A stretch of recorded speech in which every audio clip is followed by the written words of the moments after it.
So in 2011, a missing piece of the Epic of Gilgamesh was recovered in Iraqi Kurdistan, known to collectors simply as an Uruk Fragment. This specific tablet changed literary history. It did not describe a silent wasteland. It described a hyper-vivid, noisy, living ecosystem where heroes were instantly struck with immense guilt for disrupting the natural design. But buried beneath mainstream Assyriology lies a much older, unwritten layer of this corpus. An architecture that does not treat these clay fragments as poetry, but as the fragmented remnants of a technical manual, a blueprint mapping exactly what happens to the human consciousness at the moment of physical death. When you strip away the localized myths of Mesopotamia and overlay this archaic data with modern clinical documentation of near-death experiences, the parallels stop looking like ancient allegories. They read like the exact same code, written across thousands of years. In the archaic lexicon, the physical human vehicle is maintained by the Curor, the vital fluid matrix, or bloodline essence that anchors awareness to physical matter. At the moment of clinical flatline, the consciousness is forced out of the Curor and enters the LIL-LA state. LIL-LA translates directly to the breath, the wind, or the unanchored spirit vector. In modern resuscitation research, this maps precisely to the out-of-body experience. Patients flatlining on an operating table consistently report a sudden kinetic snap as they detach from the physical corpse. They report floating near the ceiling, experiencing non-local sight and sound, completely independent of their physical ears and eyes. They are awake, weightless, but still localized within the immediate perimeter of the material field. To exit this field, the LIL-LA must navigate what the ancients called the threshold gates.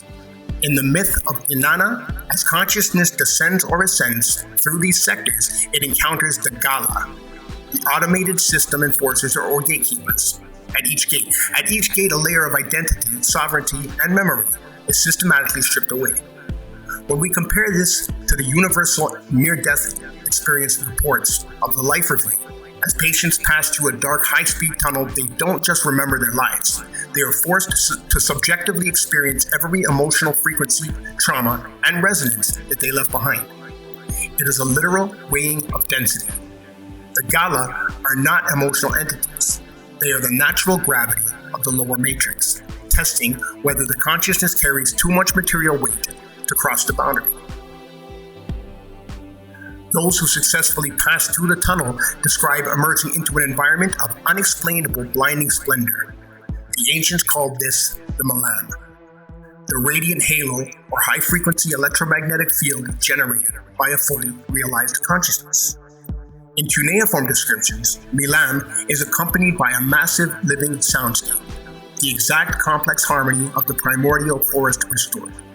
Modern N.D.E.s survivors describe this exact phenomenon, an all-encompassing telepathic light that communicates via instantaneous geometric understanding, radiating absolute clarity, accompanied by a celestial harmonic hum that permeates the space. But then, the traveler hits the hard line. In every profound N.D.E., the patient encounters a barrier, a river, a mist, or a checkpoint. Standing at this border are what the archaic texts call the Abgal, or those who supervise the threshold. Alongside them are those who speak of the field, but not of the voice. Neutral intelligences who understand the mechanics of the terrain, but reject the authority of the localized readers. The message given to the modern patient at this boundary is always identical. Your code is incomplete, your processional time is not yet closed, or you must return to the field. The return to the body is an execution of Bal-ak, the active technology of reversal or the axis flip. The consciousness is forced out of its boundless state, decelerating instantly back into the heavy, restricted density of the physical vessel and the Curor. For 3 full turns of the Watcher's Star, great processional cycles of time, this looping mechanism of descent, evaluation, and forced return has tracked the wandering LIL-LA of human consciousness. But the ancient texts contain a specific activation command for those seeking the ultimate exit from the construct. I-zu-si-mu-ni-ji. or toward your own temple, you are returning now. It is a reminder that the physical density is not the baseline. When modern survivors return from near-death experience, they routinely display a permanent shift in behavior. They lose all fear of death, they become neutral observers of societal systems, and they realize their native state is non-normal. They have remembered the architecture of the field. Their internal codes are simply waking up. So if you enjoyed watching this, want to explore any more reality co-creation or consciousness ascension, just hit me up. No good breathing.